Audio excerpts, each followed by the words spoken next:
Good evening, everybody. It is Thursday night, time for another live session. Tonight, I'm super excited. I have a guest on. When it comes to restaurateurs in the area, the person I'm bringing on the stream tonight, Chef Dominic Colose, is probably one of the most inspirational chefs, I would say, in the area. I've followed him from project to project over the last, I would say, 6 or 7 years. And when I started incorporating the food-related content into my vlogs last year, his restaurant coincidentally was the first restaurant we went to, and actually the last restaurant that we went to before the start of the pandemic. So I'm going to bring on right away my guest, Chef Dominic Colose from Outage on Broadway. Chef, welcome to the show. Well, thank you for having me.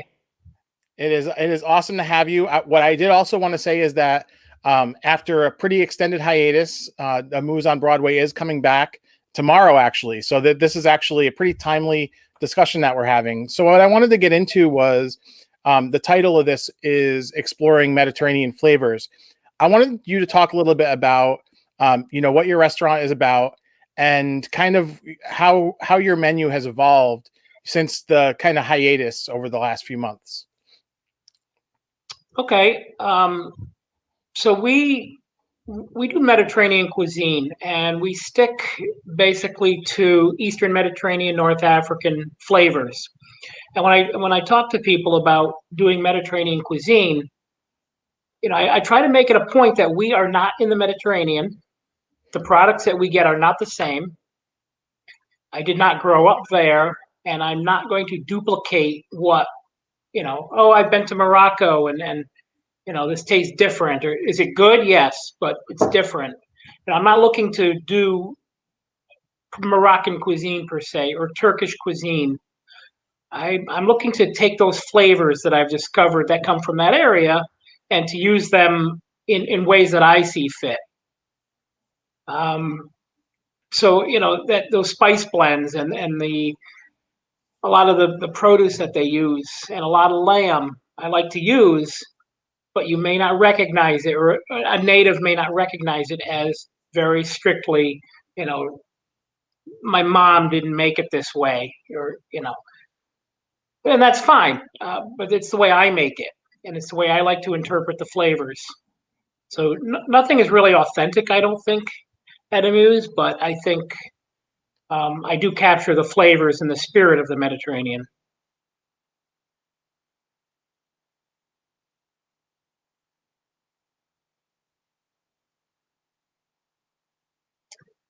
You look like you have frozen up. I'm not sure what's happening here, but I will, it's on my end or not.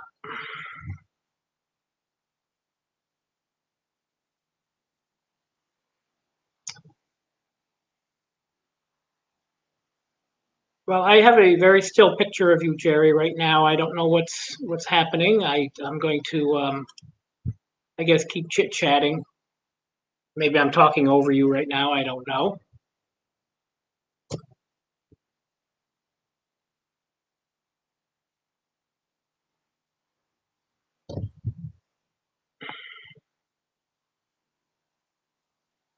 Okay, so I've been put on here myself. I don't see Jerry right now. So I'm going to talk a little bit about what some more of the things that we do. I'll kind of take you through how our menu is changed since we've closed for the pandemic. Like I said, I don't do authentic Mediterranean dishes per se. What I do is interpret these dishes. I interpret what I see in my research and in my experience in dining with friends who are Turkish and Moroccan and asking them a lot of questions. But again, it's my cuisine with those flavors. With that said, I do try to, capture that spirit. And with the menu that I have launching tomorrow, and over the hiatus, what I've done is try to refine all my recipes. I've done a lot of cooking at home. I cook every day. Since we're closed, I've been cooking dinner for the family every day. So, I do a lot of trial and error. It's tough doing some of the spicy stuff with my kids, but I do a lot of trial and error and make a lot of adjustments. So my family's been great. They've eaten a lot of the same thing, maybe 8 or 10 times, and each time it's different. But I've rewritten my recipes, so I think the menu is going to be a little sharper than it's been. I have sought out some new products or some new vendors. For example, Ilhu Farms lamb. They're in Washington County, not too far from me. I just yesterday braised some of their lamb shoulder with ras el hanout, which is a typical um, Moroccan spice mix. And it's absolutely fantastic. It's the best lamb I've ever eaten. There's a big trend right now. People are using Icelandic lamb. They're, Australian lamb, Colorado lamb, but, I'm keeping it local. I'm using a local farm. I know the farmer. I've worked with her for, since I was a chef at Cafe Capriccio at the turn of the century. So I know the products. So I've done that. Really refined where I get my things and what I'm using. One of the goals I had when we closed down, I wrote down a list of goals and things I wanted to achieve. And the main thing was to become a better baker. I'm a good chef, and I can cook without recipes and put things together very well. But one of the problems I had was baking. I've got maybe 6 or 7 desserts that I do really well. They're simple. My bread was pretty good, but not great. And I really spent a lot of time, and unfortunately, I've had to have my family eating a lot of bread lately. So I've been working on some different breads, some rustic, like a country white rustic, good crusts. I've ciabatta, flatbreads, a bread called kesra, which is a Moroccan bread which incorporates some coarse semolina and cornmeal. I have so I've worked on that. That's kind of a semi-flat bread, and I think that's come out really well. Although the other day I forgot to put salt in it, and it wasn't very good. So the thing that I have found with baking is that I've become far more patient of a cook and a far more precise cook. Baking, you have to be very precise. You've got to measure. I've actually converted a lot of my recipes to grams so that I can be more precise. But you also have to wait until the rising, the proofing of the breads, the doughs, make sure everything is cooked through perfectly. Cakes. Are you home? I'm sorry about that. It looks like you were able to keep the audience. We had a power outage here. Really? So anything can happen. I'm sorry about that. That's all right. I as soon as you left, I just started talking smack about you. And, oh yeah, okay. That's what's engaged people. Okay. Well, you're back. I am back. It looks like I am connected. It looks like we have a stream. Okay, good. So I wanted to put up a couple of the hellos that people have sent. We have my friend Brian Gentile saying hi, guys. Looks like I got caught in a time warp. I like to read out the comments just to get people engaged in this whole thing. And it looks like my brother Dominic saying that you took over as the host. That's awesome. So when I got cut off, what I was hearing you say was something that I wanted to ask you about and actually comment on. You mentioned that the flavors that you're working with are kind of almost like a palette that you're painting with, but not actually what somebody would recognize as authentic. That to me, I think, is the most interesting thing about you as a chef. And that kind of goes back to, we've been following you, me and my wife, pretty much everywhere you've gone. And I would say that most of the cuisine that we've had of yours, I would say kind of skirts the line of authentic flavors from that region, but kind of interprets it in a new way. And I think that's important for a chef, is to kind of take risks with that kind of stuff. And I think you do a really good job at that. Well, thank you. Yeah. Yeah, I don't want to replicate recipes. For the restaurant, mostly for other cooks, I have recipes that are written down, and just for the sake of consistency. But it's not uncommon that from week to week we may change a dish a little bit. We may have a dish that's on the menu for 5, 6, 7 weeks, but you may come in a couple of times. It might be a little different. It might be improved. Um, my my family is upstairs watching. That's awesome. There they are. So, I do try to change it up. And, actually where I learned that was when I was at Cafe Capriccio. Jim Rua, who's, a legendary chef and restaurateur in this area, he would do that all the time. And I remember one time I just started working there, and he wasn't working in the restaurant kitchen that much. He was doing his private cooking upstairs, but he was kind of showing me the ropes down in the restaurant kitchen. And the menu said something with, I don't know if it was sun-dried tomatoes or roasted peppers, and he put the other one in. And I said, Chief, that everyone calls him Chief. It's a great sign of respect, which he's earned. And I said, it's supposed to have roasted peppers. He goes, well, tonight they're getting this. And he thought nothing of it. He thought, his thinking was, I'm just going to cook. And, the menu is a basic outline, and we're going to follow it somewhat, but it may be a little different each time. And I think that's fun. And I know there are people who think, well, it wasn't the same as it was last time. And I said, well, do you want it the same as it was last time? That's no fun. And, I enjoy doing that, and I think people enjoy getting that. Yeah, I think there's different experiences. There, like for me, there's definitely places where I definitely know I'm going to get the same thing I got last time.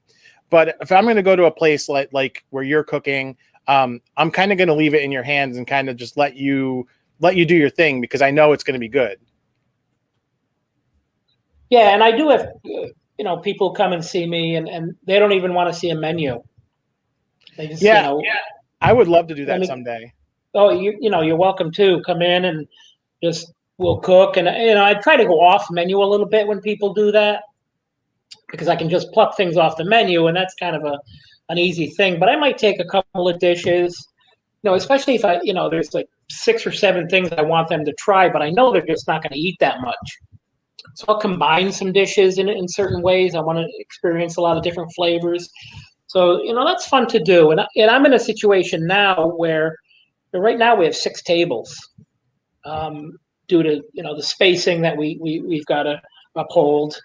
And, you can't eat outside yet. So I've only got 6 tables, and I'm really in a good position where people can come in and say, just cook for us. And I'm happy to do that. So that was the other thing that I love about the location of Amuse, and it's kind of an interesting thing. I tried to convey that in the video last year. So during the day it's the Saratoga Broadway Deli, and then at night it becomes Amuse. But in either case, it's definitely like an intimate kind of dining area. Even when you had the full dining room, it was kind of I wouldn't say like you had tons of tables. Like for Saratoga, it's kind of small, but I think that actually works in your benefit, because you get to have that relationship, and people get to, experience kind of a more quaint kind of experience. Yeah. I think the last time you were there, we had 8 tables. So, and we've had to take 2 of them out. So it is quaint, and I do love that size. And one thing we're missing right now is the chef's counter, where we would normally have 6 seats, and you're right there in front of the kitchen. Yep. At the chef's counter, and I'm plating up, right in front of you, and talking to you about food. And I do have enough people who really enjoy coming and sitting there, and we chit chat about food. And I'm not on the hot line. I'm plating and garnishing and doing some cold apps and things. So I have a little free time where I can offer a different experience. And like you said, the intimate relationship with the people coming in to see me. Obviously, we can't do that right now, but I see you were showing some of the deli offerings, and just a shameless plug here, that the food there is fantastic. And I don't eat a lot of it because I would blow up like a balloon. But they do a fantastic Reuben. I love Reubens, but I'm trying to get myself healthy here, and I've been, that's another, asked about what I've been doing during the off time is to get myself a little healthier, so I can continue to do this for a few years. Yeah. I went the other way. I got to swing back the pendulum, and I'll do it. I just gotta figure out what the right balance is. I know you started a group sometime back for mutual support, so maybe we can reconnect in that on that level and try to help each other out. But yeah, I've been seeing a chiropractor and dropping a couple pounds, quit drinking, and I think that's good. I think the biggest I know I've eaten a lot over the past year, but I think the drinking is where I got a little out of control for me, just because I think that kind of sends me into downward spirals with the food. But it's all in good fun. And I know what I have to do. It's just at this point taking action. you know what? Yeah, you were doing. I don't know if it was a live stream or not, but you were pouring a beer. I believe it was a can of, it was maybe a local brew or something interesting. And I think you were talking about it a little bit. I don't remember the exact, but I was kind of inspired by that. And I started buying little 4-packs of beer. And the beverage center where I am up in Greenwich, I'm in Schuylerville, for those of you who don't know that, and I would hope most of you don't know that, because it'd be kind of creepy otherwise. The only one who knows that right now is Bill Gates, because I had my first COVID shot and I've got that Bill Gates microchip in me, so he's been watching me. There you go. Anyway, that's just a kind of a political shot right there.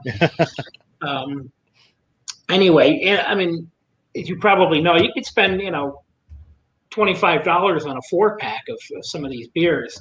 So I was going to kind of steal your thunder there, and I was going to do a little, I've done some videos and I'm trying to get back to it, but where I pour beer and I talk a little bit about the beer and while I'm doing my other thing, whatever other topic that I'm working on. But that was a really good segue. What I wanted to show people next was you do have a how do I get this on the screen?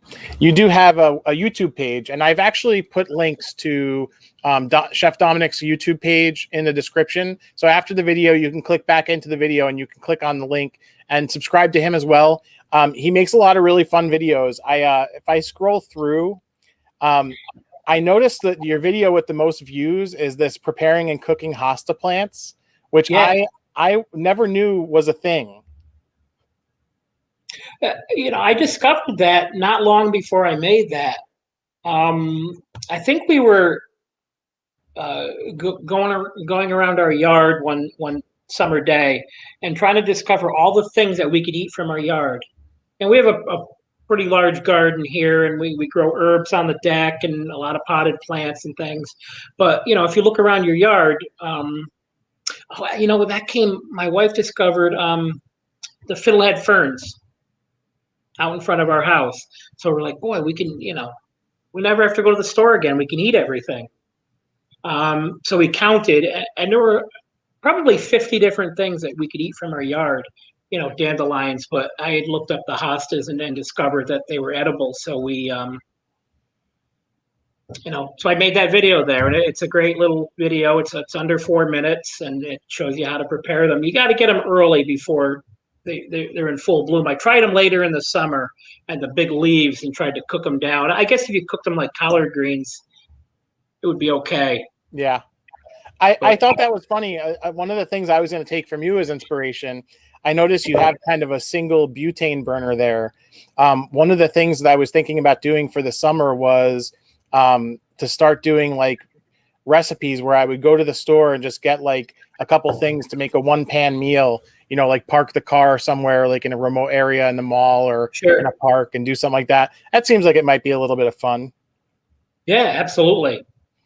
The other thing is I early on when you were making videos, that was probably around March time frame. It looks like 11 months ago. So like March, April, you did these long rants where I think you had a lot of really funny gems in those. And I think for people who haven't seen that, as you get through Dominic's content, I would start at the beginning and definitely get through those early vlog question and answer kind of things. Those were really good.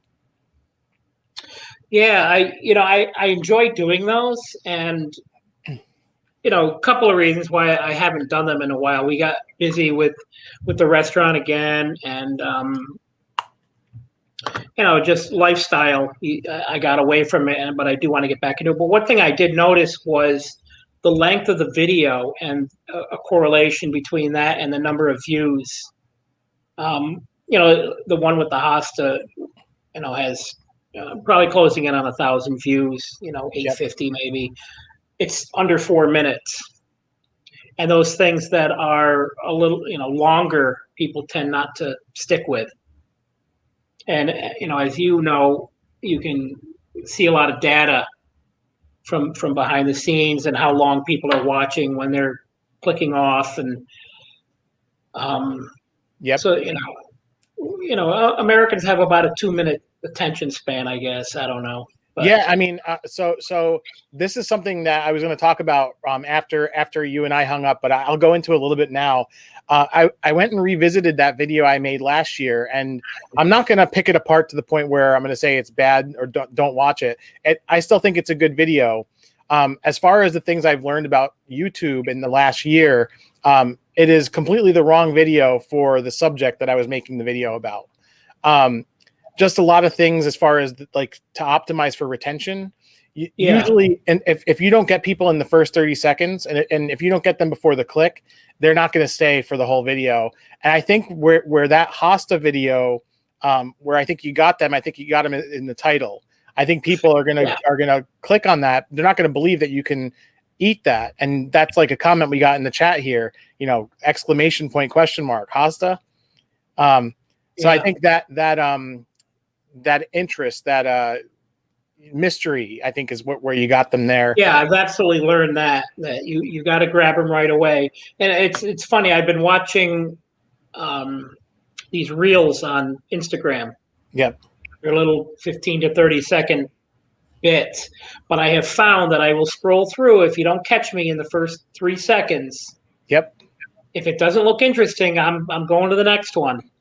So that's something I've definitely learned as I plan to get back into making videos, is grab them immediately or you lost them.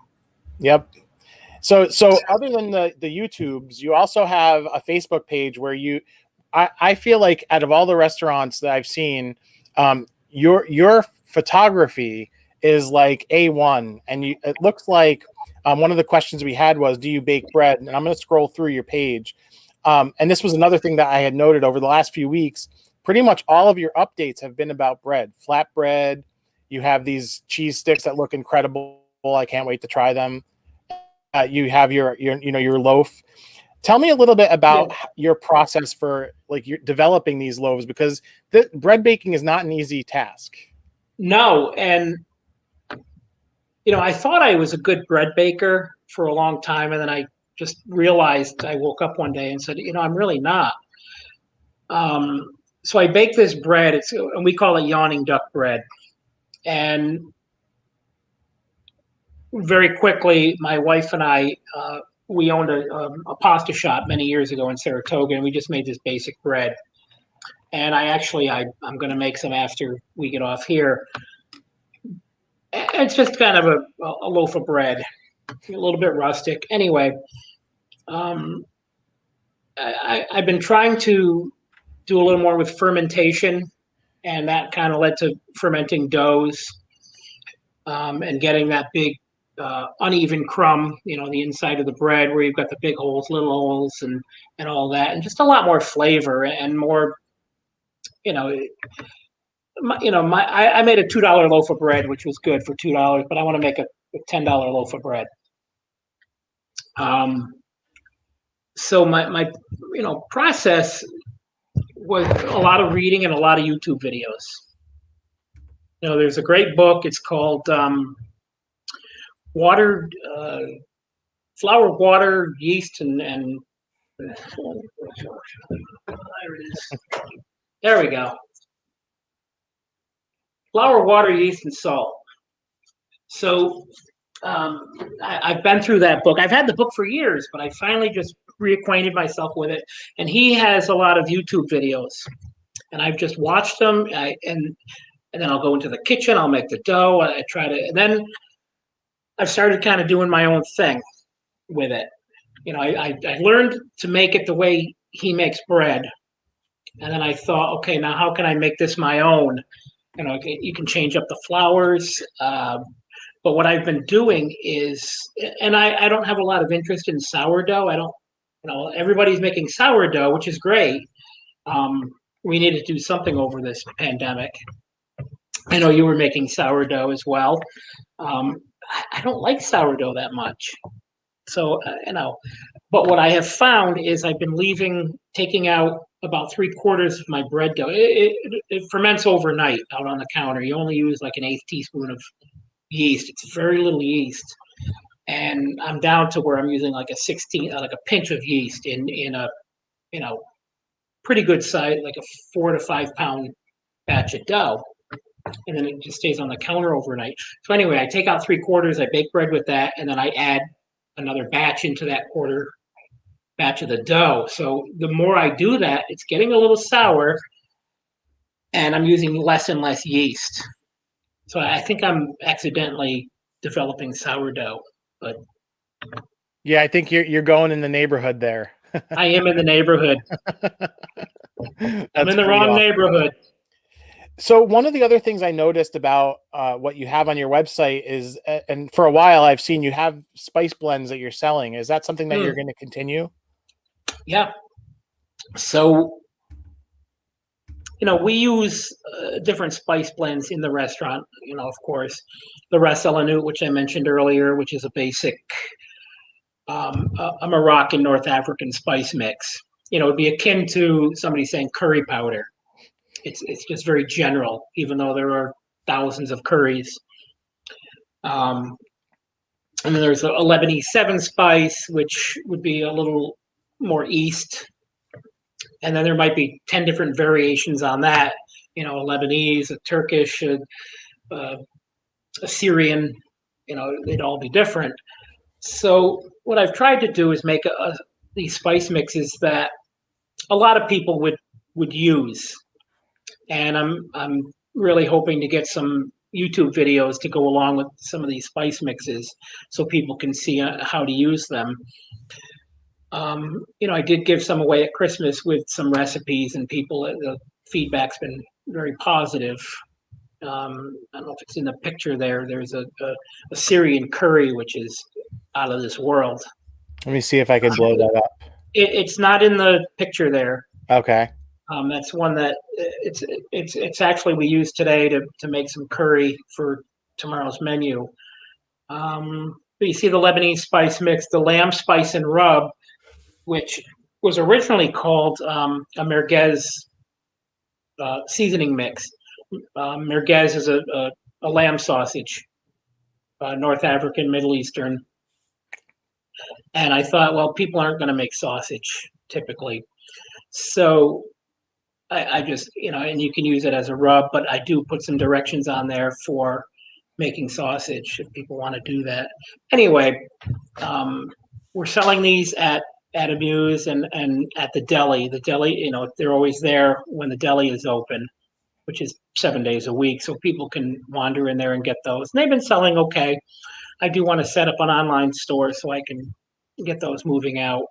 I see Rick Orlando's spice mixes everywhere now, every little store. So somebody must be working hard, a lot harder than I am to get them out there. But I mean, if you're going to do that, it's a lot of work, and I know Rick is hustling to get that all over the place. He's retired now, so he's got time on his hands. That's what I was going to say.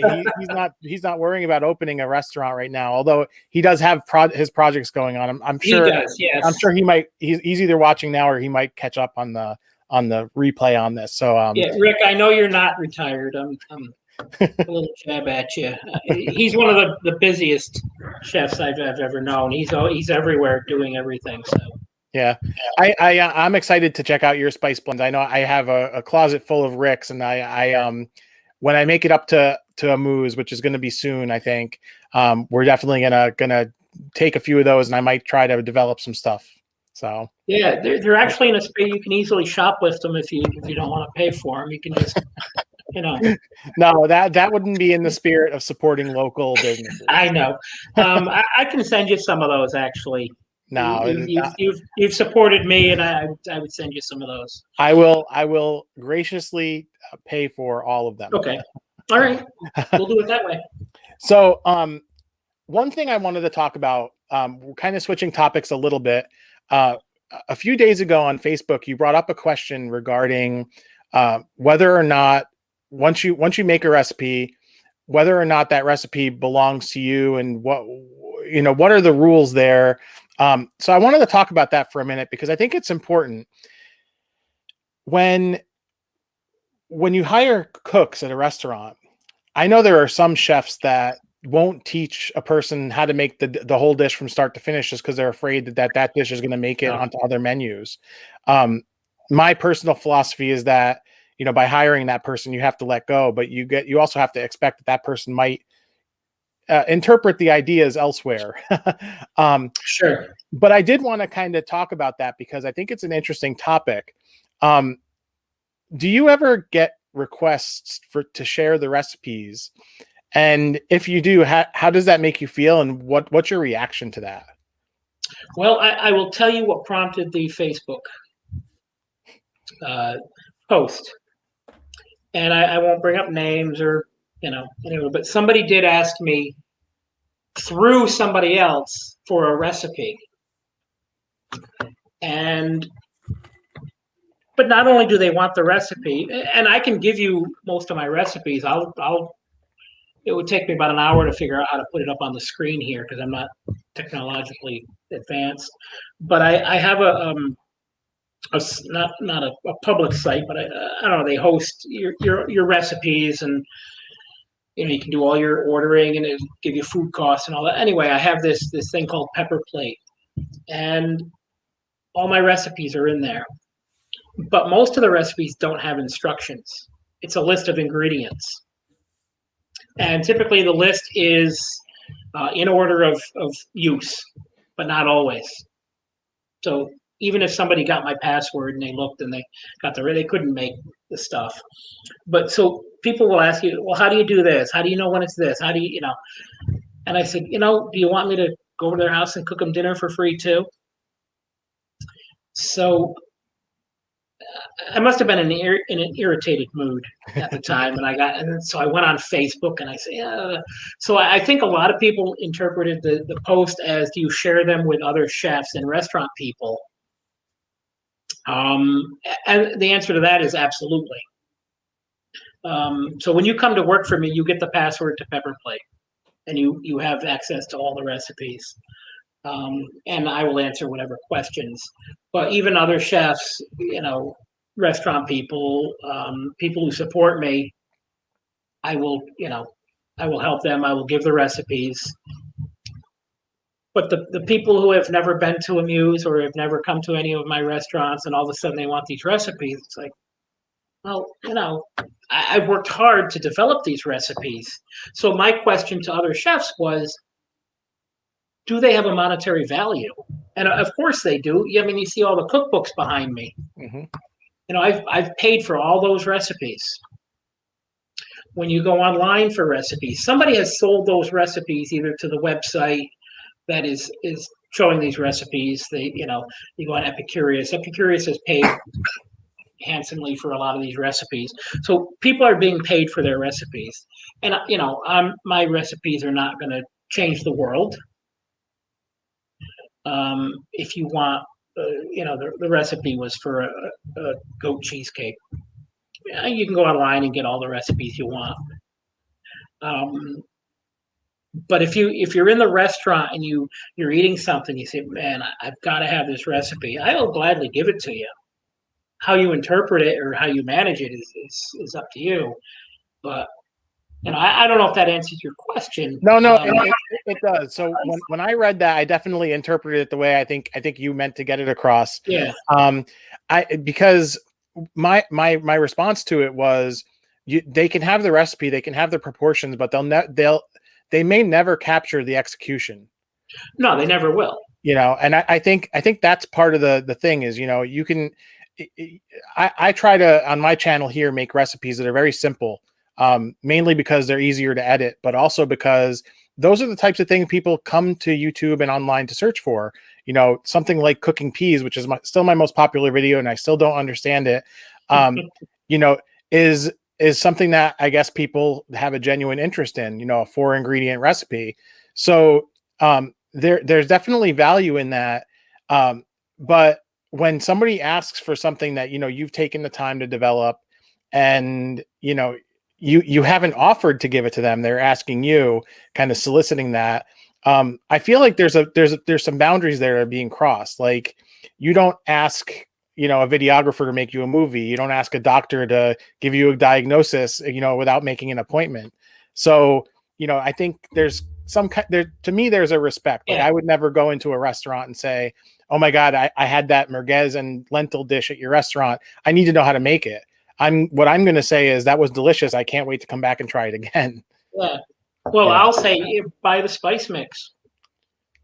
But, you know, again, you're going to pay for the recipe in that way. I'll make these spice mixes, and if you want to make merguez for $8, I'll sell you the spice mix, and you can make merguez. Right. But at So, that point, the execution is in my hands. When people ask for a recipe, they're asking for the steps to do it. right, and that's where I'll give you the ingredients, you know, but if you want me to teach you how to make it, then I think we need to, you know, and there are people who I will give, you know, you have supported me so many places. You have put me on, you know, you've made videos at my restaurant. You're hosting me here. You know, there's a difference. There's a support there. Sure. But not everybody has earned that support and earned the right for me to teach them how to, you know, to make something. You know, that's a cooking class. Yep. And if you take a cooking, you've done cooking classes, you know that people pay. Yep. I mean, in this area, they pay very big. They do. Not me. They pay to take the classes. Yes, they pay to take the classes. So, you know, let's think about that. You know, and a lot of chefs are very giving people. You know, feeding people is in our hearts. So, but I think a lot of chefs just give away their work needlessly. And I think they need to start thinking, you know, there's a value to what I do and what I've learned over the last 20 years and how I've changed this recipe. And you know, I just don't see giving it away. Yep. The comment I just put up on the screen from Roz, that she hates when she does give steps and the people don't follow them and then complain. That was actually something that Rick also brought up a couple weeks ago.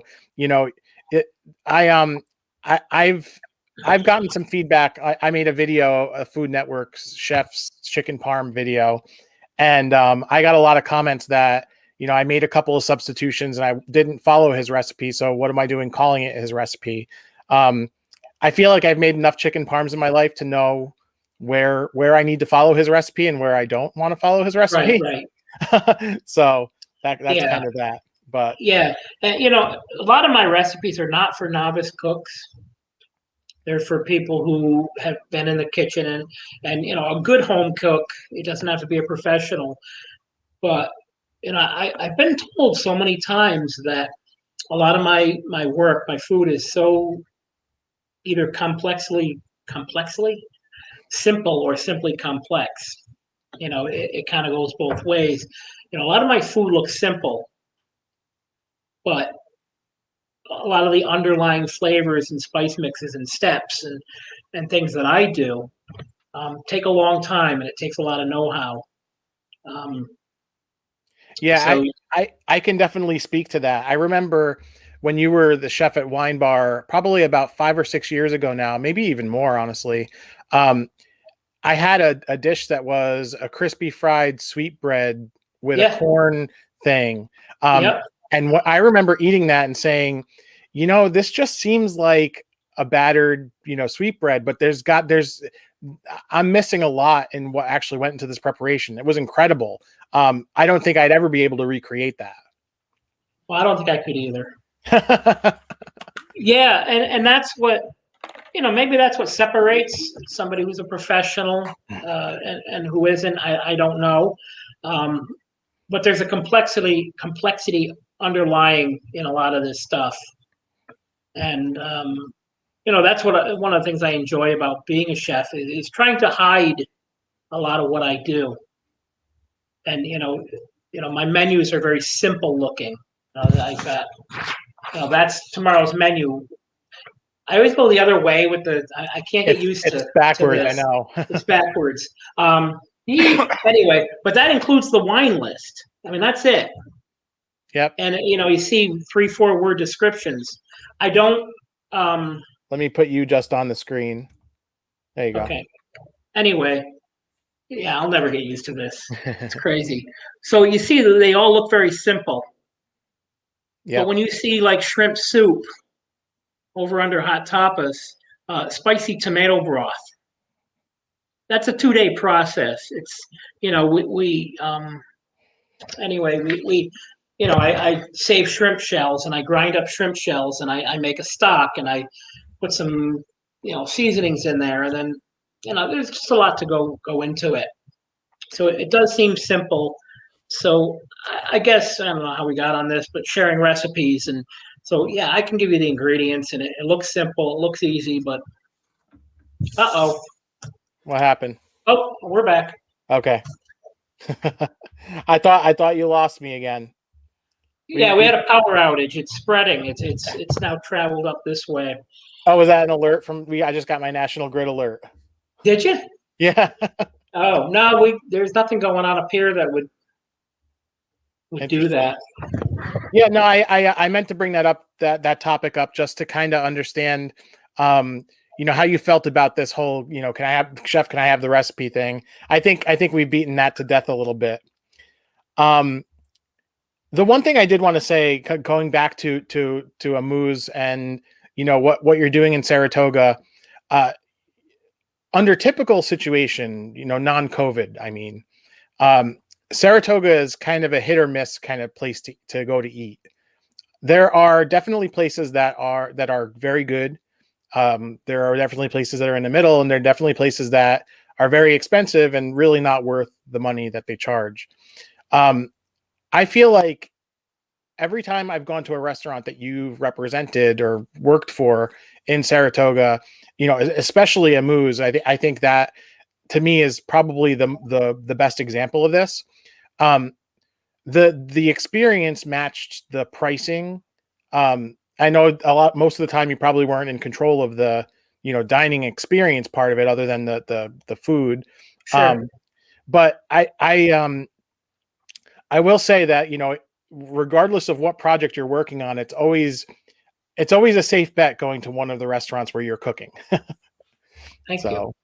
Yeah. Well, as far as pricing goes, when you talk about it being a value, my wife will shudder at this, but I'm not in this for the money.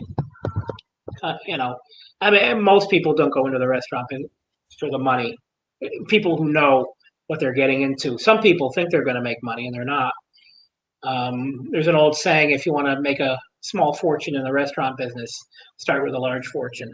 So I try to price this stuff to be fair, and to of course I want to make a little bit of money, but I just cannot see $50 and $60 entrees. It just doesn't. If the entree warrants that. But there are restaurants, not only in Saratoga, but especially once you get into the summertime, like they know you're going to pay $60 for a rack of lamb, and it doesn't seem fair to me. Let's. I want you to come in to Amuse, and I want you to, looking at the menu here, there's nothing over. Well, there's $31 for the local lamb. You can get that in a half portion. But all the apps are under $10 mostly. And I want people to get a bunch of different things and experience the flavors rather than, really, people are often on a budget and they just don't want to spend a ton of money. So I do try to keep it fair. Yeah. And so that to me, I just wanted to say that kind of speaks to the fact that it's like I would call a moose a hidden gem. I don't want it to be hidden for long. I do want to be able to get a table there, but You've got you've got a table there almost all the time. yeah, I appreciate that. It's always nice to know I could shoot you an email or call you and we can always figure out a way to get in there. Yeah, absolutely. Yeah, the $50-$60 entrees can't do it. Let me see here. There was one other thing I wanted to talk to you about. I know you have to get going and make bread soon. Oh, I'm good. Okay. All right. It's not the $20 I owe you, is it? No, you don't owe me any money. So if you had to say, I know bread baking is one thing that definitely came as inspiration out of this whole pandemic and being kind of out of work, so to speak. With the restaurant not operating. In what other ways would you say that the menu or the experience has evolved? For people who are looking to revisit or visit for the first time, reopening after this pandemic. I'm saying after, like it's in the rear view, but tomorrow. Right. I hope a lot of restaurateurs, chefs, people in the business really have learned to appreciate the pleasure of serving people great food, waiting on them, and feeding people. To me, there's not much more nourishing for your soul than to just feed people and give them good food and see them enjoy it. And that's one of the reasons why I like, we're in an open kitchen now. Like you talked about the intimate experience, and the chef's counter is really seeing people enjoy what you do. And I hope a lot of restaurants have now discovered that there's a great value to knowing your guests and knowing who they are and what they like and where they're coming from and knowing so and so. I remember being at the wine bar, getting an order in, and calling the server back into the kitchen and saying, "Do you know that has butter in it?" I don't know, I guess, and it'd be like, well, so and so who just ordered this is lactose intolerant. Does he know that it has dairy in it? And it's funny, people appreciate that, but again, so through this pandemic is I've learned. I think I've always had this, but learned more that really appreciate the people who do support you and do come in and get to know them a little bit. They're not just customers. They're not just orders. They're not, tickets coming through the printer. They're people who have come there to do something intimate, and that's be nourished and fed. I don't want you to come in just because you're hungry. I want you to come in because you want to eat and eat well. So I've learned that, really appreciate these people. It's funny, the last person to eat there before we shut down last March, I believe it was March 17th, the last table to leave the restaurant was the first reservation we picked up for tomorrow night. Oh, wow. Same person. That's awesome. Yeah, it really is awesome. But I know that, the individuals, they're vegetarians. So one of the things I didn't want to do is the same vegetarian items on the menu that I ended with before. I have to make it different because they're coming in. So they influenced several items on the menu. So, I really am cooking for you, the people. Yeah, no, I mean that's a great story, and I will like I've said, every project that you've had in the area in the last few years, the one of the other things I didn't mention this earlier, the night before my son Noah was born, you were cooking at the the Cheese Traveler in Delmar or Delaware yeah. Avenue in Albany, and I came there right after work. It was you had a small menu.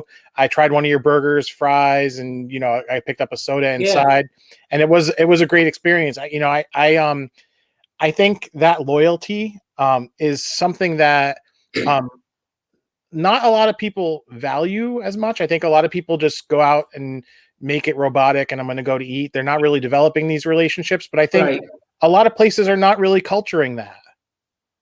No, they're and I get it. You're a business first, and you try to have this, but you know, if you really try to see this more than just a business, it's the hospitality business.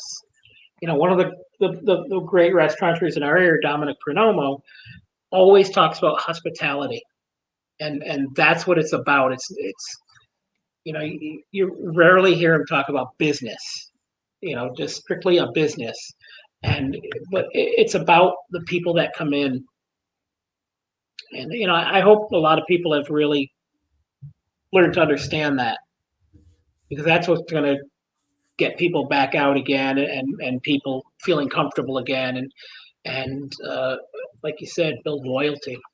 Yep. I think a bitter reality coming out of the pandemic is that a lot of the restaurants that people were supporting or supporting sporadically are not going to be able to come back. And I think that that's going to be, a kind of sobering experience. I think it's going to open people's eyes to that, and that they're going to, building these relationships is definitely an important thing. Sure. Not just liking their posts on Instagram. That's not, that doesn't make the business money. It's No, it doesn't.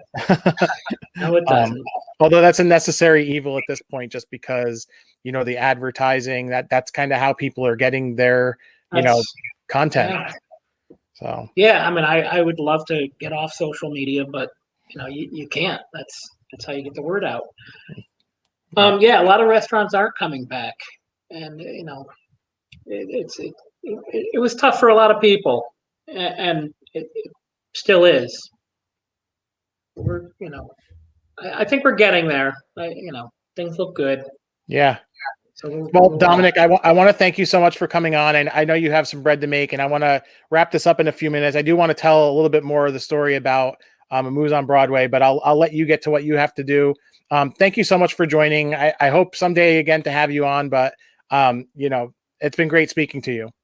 Well, it was my pleasure. I appreciate you inviting me, and I would love to do some sort of a collaboration, on cooking, do some kind of, cooking video or a little series or something. Yeah, we'll we'll see. workshop it, and maybe you bring your burner, I'll bring my burner, and we'll do something. I have 3 of those burners. We can go crazy. All right, that sounds good. That sounds like it'd be a fun one. Yeah, absolutely. Thanks a lot, Dominic. Best of luck with the relaunch, and I hope everything works out awesome. Thank you. Thank you. All right. Take care. Thanks, Dom. Bye-bye. So that was really awesome. I got kicked off 2 minutes into that stream. We had a power outage. The power came back on and then went back out again. And I was sitting here, and my brother texts me, and he's like, you're frozen. And I'm like, oh darn, I don't know what to do. But I did want to talk about that video from a year ago. So that video was published on March 4th. We went to eat at a Moose on Broadway on February 29th, 2020. It was the last night that Cassie and I went out before the pandemic. I think, as Dominic said, the shutdown was like either the 17th or the 18th last year of March. And going back and revisiting that video was interesting for a few reasons. I'm going to take a swig of water and get into it.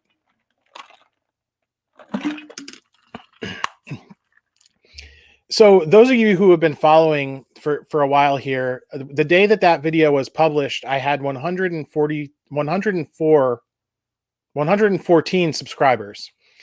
Today I have somewhere around 800. The number changes every few minutes, but it's really interesting, the growth of the channel here over the last year. And that's because of the support of you guys. And I want to say thank you for that. And just revisit this particular moment, because it's kind of an important moment as far as the channel goes. In February, I had posted a video kind of going back and forth about whether or not I should bring my blog content to the channel here. And I was experimenting with it by going to a Moose on Broadway.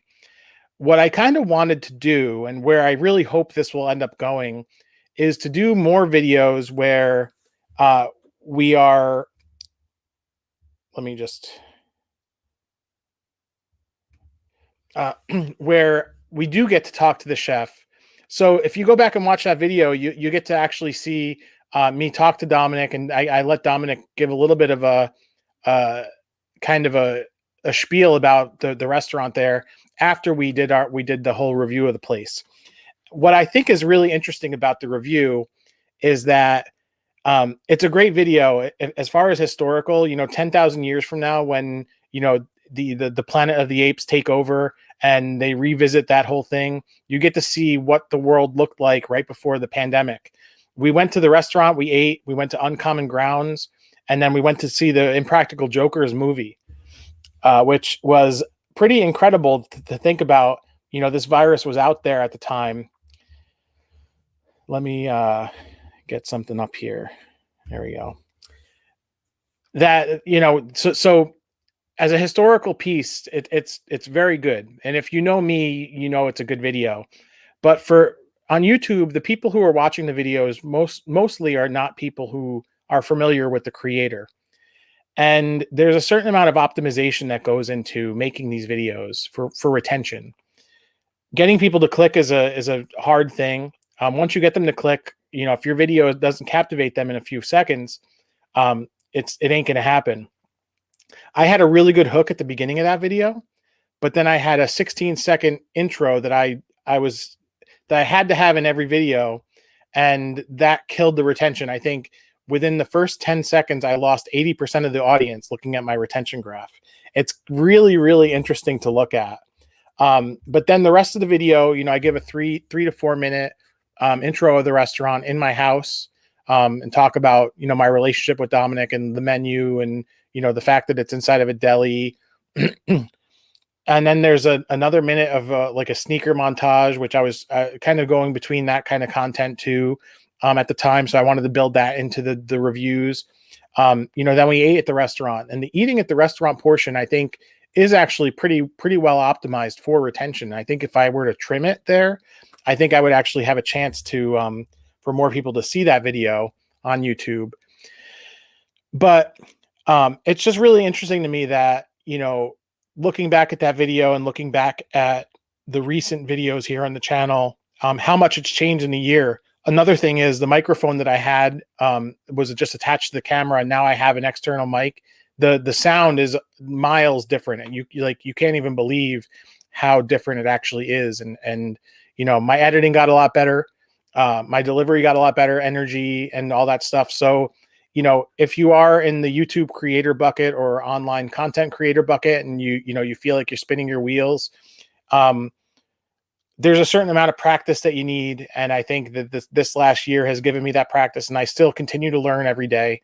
Live streaming is the new thing that I'm kind of trying to pick up, and you guys are great supporters of that. It looks like we still have a good amount of people here. So what I'll do at this point is, in the live chat, if you guys want to leave some messages, and I'll react to it for a few minutes. I know Rory wanted me to bring up the Soup Nazi episode with recipe Outage. I know I missed a few of these chats. I'm going to get through them.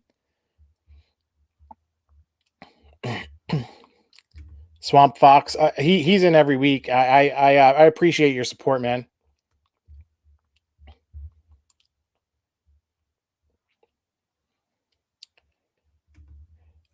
Other than that, what I'll do, I guess, if you guys are not typing, talk about what we have coming up. So this weekend I have a restaurant review. It's actually one of the shorter ones of a restaurant in Albany, which I'm really excited about. The one from last week, for some reason, didn't get a lot of views. I don't know why. The retention was very good. Maybe I had the title wrong, or maybe the topic just wasn't interesting. But I think the one coming this weekend is going to be amazing. It's K-Plate in Albany, and I think their spicy plate might have actually gotten me. Then got my buddy John Jordan. Got to grab dinner soon. Been too long. Definitely, man. We got to figure something out. I can't wait until we're back out and seeing friends and stuff a little bit more casually. Next week, I'm doing a different kind of recipe. It's more of a kitchen basics. Most of my recipes have been pretty directed. Like, for example, this past week, I had the recipe for chicken luscious, which if you aren't in on the inside joke, my dad had a store called Famous Delilicious, and we used to have a dish there called Chicken Licious. So Chicken Luscious was my interpretation of the dish. I didn't make it exactly the way we made it in the store, but it's my recipe and it's going to be a good one. So if you haven't seen that, check that out. But the kitchen basic recipe next week is going to be a little different, but definitely something that, you guys are going to love. It's a 5-minute video. I think it's very informative and really, really funny and really good. Then I have next Saturday a dining review that was an utter disaster. I picking up the food, wrecked a display. Didn't have that on video, but I got to tell a story about it. And also exploded a soda all over me and the food. So and it's all staying in the edit. So I got to finish working on that. It's going to be a fun one to finish editing there. Other than that, I have a lot in the pipeline. I have another vegetable recipe coming up, and I have a lot of other stuff. I need you guys, if you guys want to see me make any recipes. I know for Brian G, I meant to do fish sticks, in the Lent season, but or fish fry. I know I didn't get around to that one, but one day maybe. I know I have some fish in the freezer I've been meaning to cook. I got to get to that. I just haven't really wanted to eat fish. Got to eat the food I cook. So that's kind of the reason why that hasn't come to pass yet. But yeah, if you comment on the videos or reach out to me on social media, I'm always thinking about recipes. So if there's something you guys want to see, I'll absolutely do it. So as far as next week's live stream, I have stacks and stacks of action figures, and I'm thinking that we need to change a little bit of pace here. We've had a few guests on the last few weeks that have been amazing guests. I think that next week will be a little bit more of a hang. We'll do some storytelling. We'll open some figures, action figures. I have the entire first wave of Masters of the Universe action figures. So the new 2020, 2021 He-Man, Skeletor, I think Merman, She-Ra. I have a lot of figures to open up. So we could do that. Maybe we can get Brian G to come on the stream again and react to those and see. I know he's been talking about getting some of those MOTU origin figures. So maybe we'll see if Brother Dom wants to pop in the stream. So it'll be an open house next week. I can have up to 6 people on the stream. If you want to be on, shoot me a message and we'll get you on the stream. I'll send you the link to get on there. Tonight was amazing. I had a really awesome time talking to Chef Dominic, and I want to say, if you like food, subscribe. Always do that. If you haven't hit a like on this video, please do that. That really helps out. I think that might be, other than the chat, I think that might be the single most important metric to get this to get YouTube to actually push this video out. So that's definitely helpful. And of course, thank you to you guys watching. That the ability to get guests on the show is going to be hinging on whether or not there's an audience for those guests. So, having you guys join me every Thursday night is amazing. And I appreciate you taking the time, watching the videos and joining me here live. So thank you very much. I'm going to end it there. Have an awesome night, and we will talk to you next week.